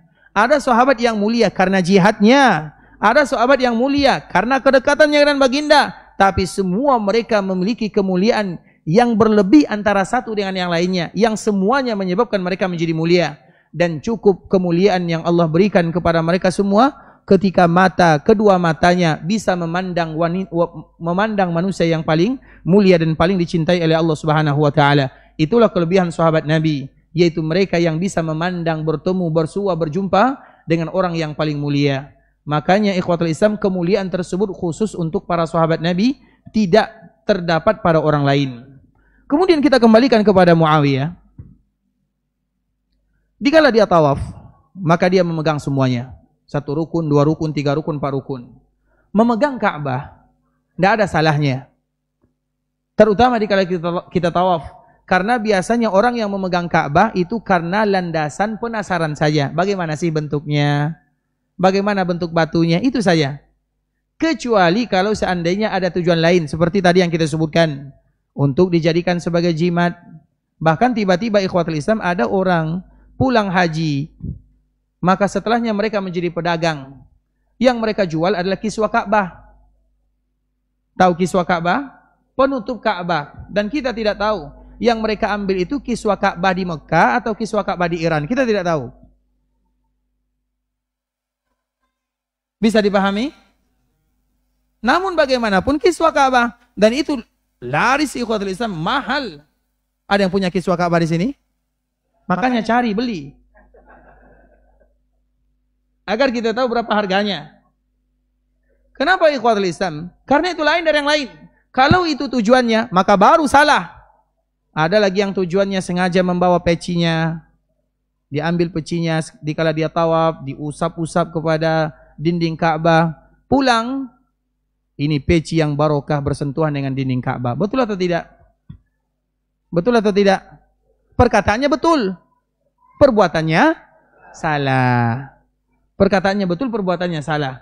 Banyak macam-macam ikhwatul Islam. Terlalu banyak yang dilakukan oleh kaum muslimin. Makanya kalau hanya sekedar menyentuh karena penasaran, tidak menjadi masalah. Dan semua kita pasti penasaran. Pasti semua kita di kala tawaf ingin mencari bagaimana sih bentuk Ka'bah al-Musyarrafah, bagaimana dindingnya, bagaimana kiswah Ka'bahnya. Hanya sekedar melepas tanya bagaimana bentuknya. Dan alhamdulillah kalau orang-orang kita ya, alhamdulillah tidak ada di antara kita yang sampai ke tingkat yang seperti tadi kita contohkan. Bawa air tawaf, kemudian pulang, ini air sudah tawaf 7 keliling di Ka'bah al-Musyarrafah. Maka dia bisa menjadi obat, bisa menjadi ini, bisa menjadi itu. Itu semuanya adalah perkara-perkara yang tidak diajarkan di dalam agama, dan tetapi itu banyak sekali dilakukan oleh kaum muslimin. Kemudian ikhwatul Islam, Muawiyah, dia memegang Ka'bah ini. Ketika dia memegang, dia tidak memegang dinding Ka'bahnya, tapi beliau memegang sisi Ka'bahnya. Nah, ketika kita lihat, dikala Muawiyah memegang sisi Ka'bah, Muawiyah ini memegang sisi Ka'bah karena penasaran atau karena menganggap itu hukum semuanya sama? Yang mana? Yang pertama atau yang kedua? Yang pertama atau yang kedua? Yang pertama atau yang kedua? Untung tidak ada yang mengatakan Allahu a'lam ya. Saya tidak dengar. Taib. Kalau yang pertama ikhwatul Islam karena penasaran, Muawiyah dia lahir di mana? Di Mekah. Dia tidak mungkin penasaran. Dia tinggal di sana. Ka'bah itu berada di dekat rumahnya. Tidak mungkin dia penasaran. Tapi jawabannya adalah yang kedua. Karena dia menganggap hukumnya dikala memegang Hajar Aswad sama dengan memegang Iraqi, Syami dan Rukun Yamani. Maka di saat itulah apa kata Abdullah bin Abbas? Wahai Muawiyah, kenapa engkau memegang semua Ka'bah sisinya? Apa jawaban Muawiyah kira-kira? Sama dengan jawaban kita bersama. Emang ada yang salah? Di mana salahnya? Apakah ada bangunan Ka'bah yang boleh ditinggalkan oleh kaum muslimin? Jawabannya bagus sekali, ikhwatul Islam. Apakah ada bangunan Ka'bah yang harus ditinggalkan oleh kaum muslimin? Maka di saat itulah Abdullah bin Abbas mengatakan, laqad kana lakum fi Rasulillahi uswatun hasanah. Nabi adalah contoh bagi kita bersama. Kalau Nabi mencontohkan hanya 2, kenapa 4? Kalau Nabi mencontohkan 3, kenapa 10? Kalau Nabi mencontohkan 1, kenapa harus 1000? Bisa dipahami ikhwatul Islam? Nabi mencontohkan 2, bukan 4. Apa jawaban Muawiyah? Orang yang betul-betul cinta kepada nabinya, menurunkan egonya. Kalau diperturutkan egonya ikhwatul Islam, Muawiyah pemimpin, mudah bagi dia mengatakan penjarakan Abdullah bin Abbas. Karena dia memberikan fatwa yang salah kepada diriku. Dari mana? Tidak boleh menyentuh Ka'bah berdosa. Dari mana hukumnya? Penjarakan dia, selesai. Karena dia punya kuasa. Tapi mereka lebih mendahulukan kecintaan kepada baginda Rasulullah SAW. Kadang kita ditegur ikhwatul Islam.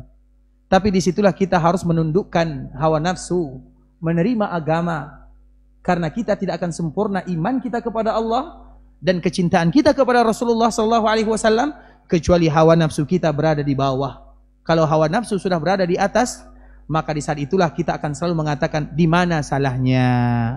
Dan kalau sudah keluar di mana salahnya ikhwatul Islam, maka terlalu sulit bagi kita untuk menerima, menerapkan sunnah-sunnah baginda Rasulullah sallallahu alaihi wasallam. Dan semoga Allah mudahkan bagi kita bersama untuk mencintai Nabi sallallahu alaihi wasallam, dan agar kita semuanya juga dicintai oleh Nabi sallallahu alaihi wasallam, dan dimudahkan bagi kita untuk menerapkan apapun yang disukai oleh baginda Rasulullah sallallahu alaihi wasallam. Ikhwatul Islam, saudara kaum muslimin, kaum musliman, ikhwani akhwati rahimani wa rahimakumullah. Sampai di sini pembahasan yang bisa kami jelaskan.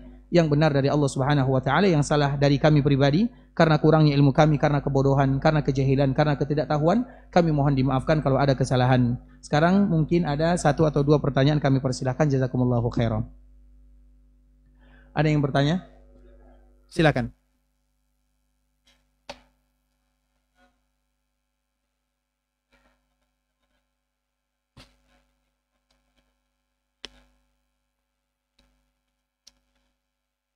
Apakah mencintai habaib yang ada di daerah kita adalah bagian daripada kita mencintai zuriat Nabi sallallahu alaihi wasallam?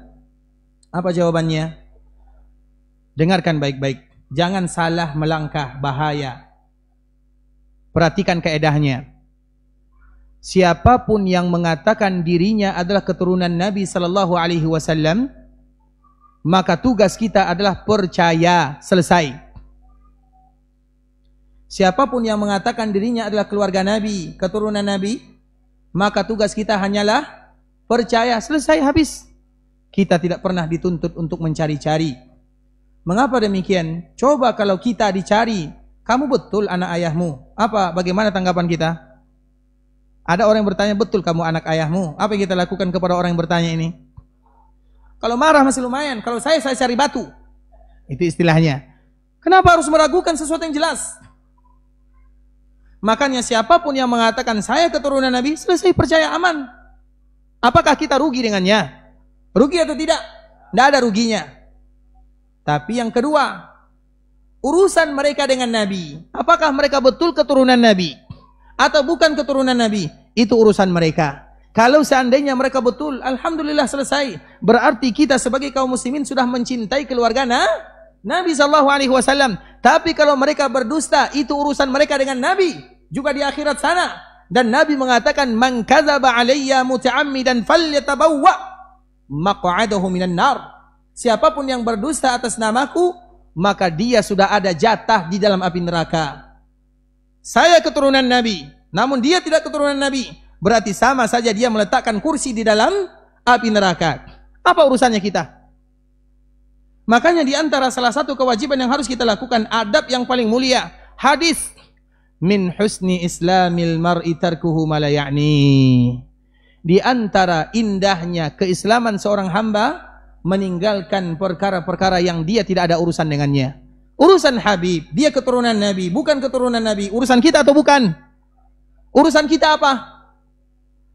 Mempercayai mereka yang mengatakan dirinya adalah keturunan. Selesai.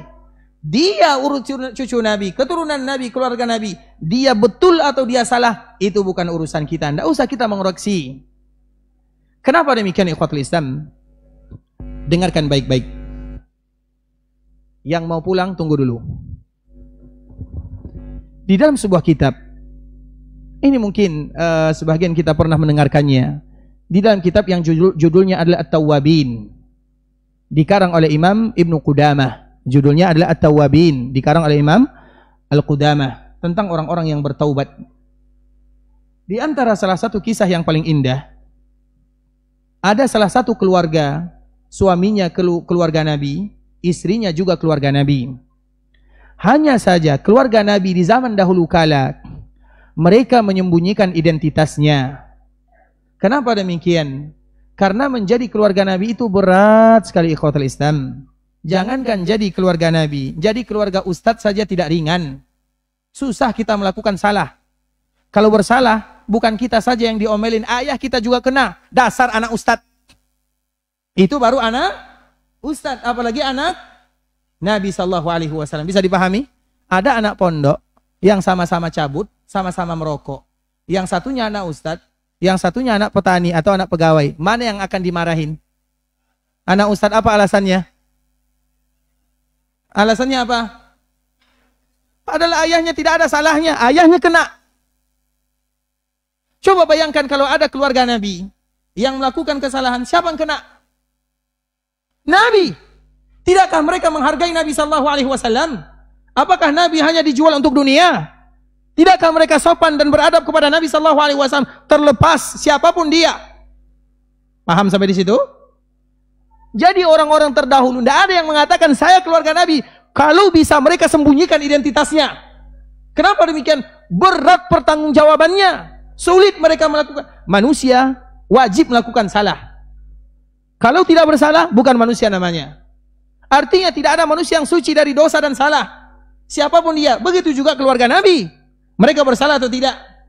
Coba dikala mereka bersalah, mereka akan menjadikan patokan. Keluarga Nabi saja melakukan seperti ini, masa kamu keluarga siapa? Karena ujung-ujungnya seperti itu ikhwatul Islam. Dan pada akhirnya banyaklah kesalahan yang akan dilegalkan. Makanya orang terdahulu, kalau mereka keluarga Nabi, dalam satu sisi adalah kemuliaan, dalam sisi yang lain itu adalah tanggung jawab. Makanya mereka berusaha untuk menyembunyikan identitas. Keluarga ini, keluarga Nabi SAW. Suaminya Syarif, istrinya Syarifah. Karena gelar mereka dulu adalah Syarif dan Syarifah. Kemudian tiba-tiba qaddarallah meninggal suaminya. Yang tertinggal, yang tersisa adalah istri dan anak-anaknya. Seorang istri yang biasanya diberikan belanja oleh suaminya, yang bertanggung jawab terhadap diri dan anak-anaknya adalah suaminya. Sekarang suaminya sudah dipanggil oleh Allah Subhanahu wa taala. Dan itu bukan perkara yang ringan bagi dirinya. Ingin meminta, dia adalah keluarga Nabi, dia malu. Keluarga Nabi itu adalah orang yang selalu menjaga Nabi SAW. Bukan menjual Nabi, tapi mereka menjaga Nabi. Bahkan mereka rela mengorbankan dirinya demi Nabi, bukan mengorbankan Nabi demi dirinya.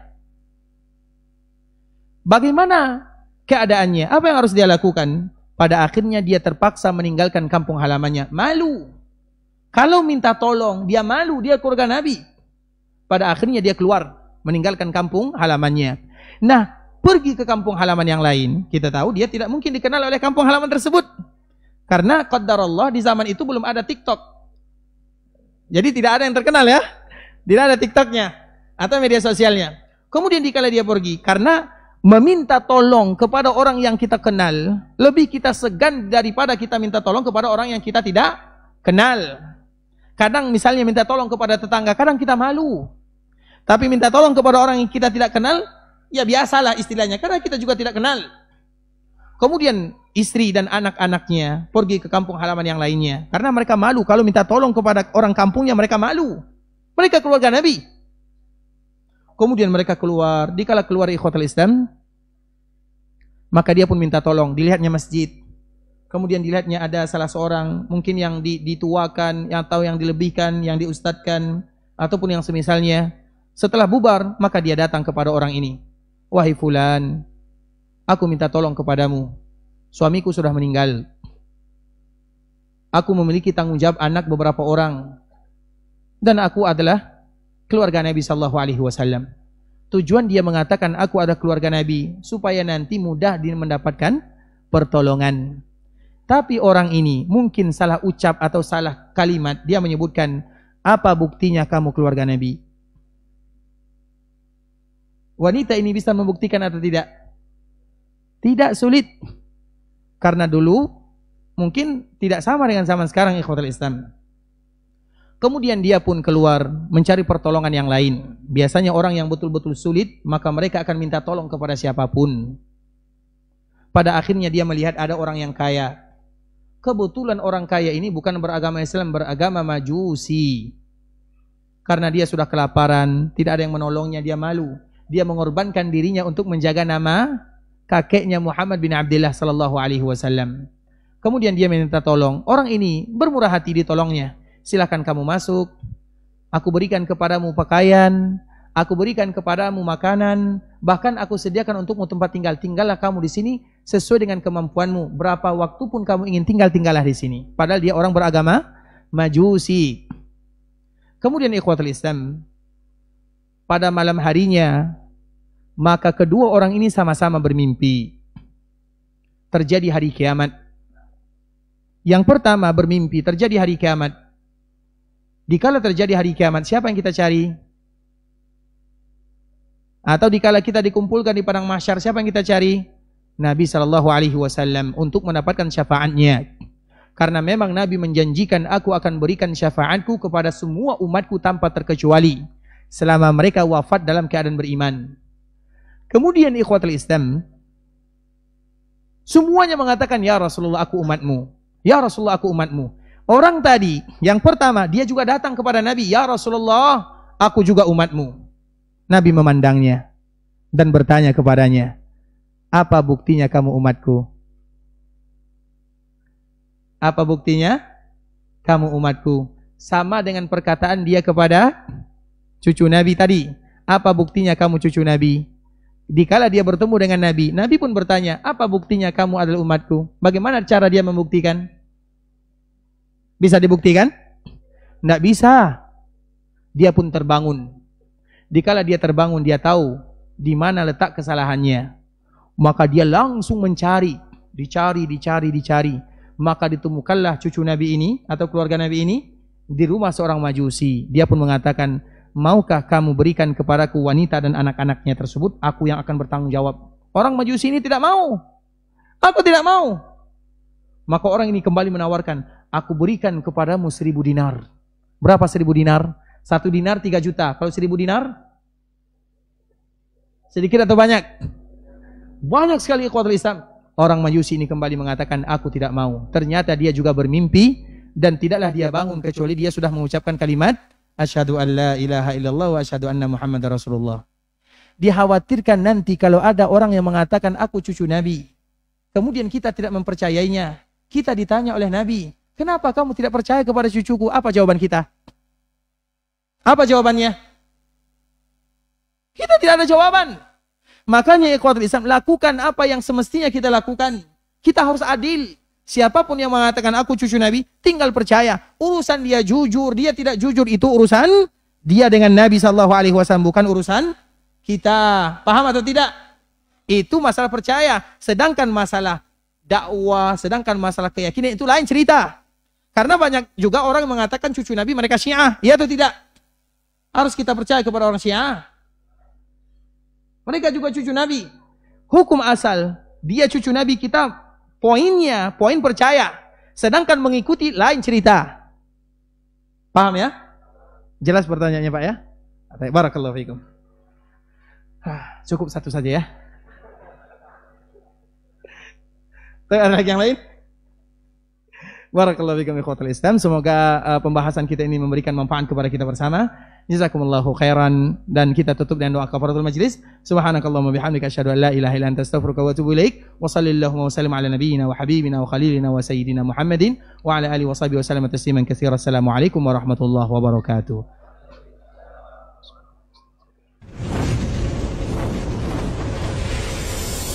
Baba TV Sunnah, belajar agama